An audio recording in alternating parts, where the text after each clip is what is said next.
আসসালামু আলাইকুম রহমতুল্লাহ। ওয়ালাইকুম আসসালাম রহমতুল্লাহ বরকাত। ফারাক্কা থেকে জামিরুল হক বলছি, শেখ ভালো আছেন? জি আলহামদুলিল্লাহ। বলেন। শেখ শেখ, আমার প্রশ্ন যে মসজিদে ঢুকছি মানে এমন সময় যে জামাতে যাওয়ার জন্য, হ্যাঁ, তো হুম। আগা কাতার পূর্ণ আছে। আমি আগা কাতার থেকে টেনে নেবো একজনকে, না আমি দাঁড়িয়ে থাকবো শেখ নামাজের জন্য? দাঁড়িয়ে থাকতে হবে না। দাঁড়িয়ে থাকবেন একজনের অপেক্ষায়, আর আসলো না, জামাত ছুটে গেল, এটা কেউ বলেন। তবে একজনকে টেনে নেওয়া একটি মত ফুকাহাদের রয়েছে। আর একটি মত হচ্ছে যে একজনকে টেনে নিয়ে তার সলাতে ডিস্টার্ব করবেন না এবং তার নেকি কমাবেন না। তারা এই দুটো যুক্তি দিয়ে তা বলছে আপনি একাই দাঁড়িয়ে যাবেন, আপনার নামাজ হয়ে যাবে, কারণ আপনি নিরুপায়।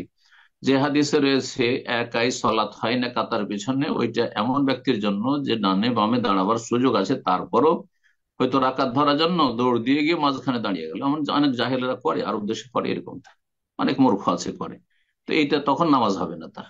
ওই যে রুকু পেয়ে গেল, রাকাত হয়ে গেল, এই জন্য দৌড় দিয়ে গিয়েও ডানে বামে গেলে তো সময় লেগে যাবে, তখন মাঝখানে গিয়ে দাঁড়িয়ে গেল, এরা মূর্খ। এই নামাজ হবে না, ওই রাকাত হবে না, এভাবে নামাজ হবে না। জি। আমারও সালাহ, পুনরায় তাকে নামাজ পড়তে বলেছেন, কিন্তু যে ব্যক্তি নিরুপায় একা দাঁড়িয়ে গেলে হবে, এটা একটি মত। আর এই বিষয়ে যে আগের মতটি বললাম, এটা বেশি প্রাধান্যযোগ্য রাজে। আমি কোনোটি ভুল বলছি না। প্রত্যেকের আপন আপন যুক্তি এবং দলিল রয়েছে, কিন্তু যদি একজনকে টেনে নিয়ে সঙ্গী বানিয়ে নেয়, তাতে তার নেকি কমবে না। আশা করি সে যে সহযোগিতা করলো একজন ভাইয়ের, সেজন্য তার নেকি তার সাথে আরো বৃদ্ধি পাবে। আর একটি বিষয় ওখানে আপত্তি রয়েছে, যে তার খুশু নষ্ট করা হলো।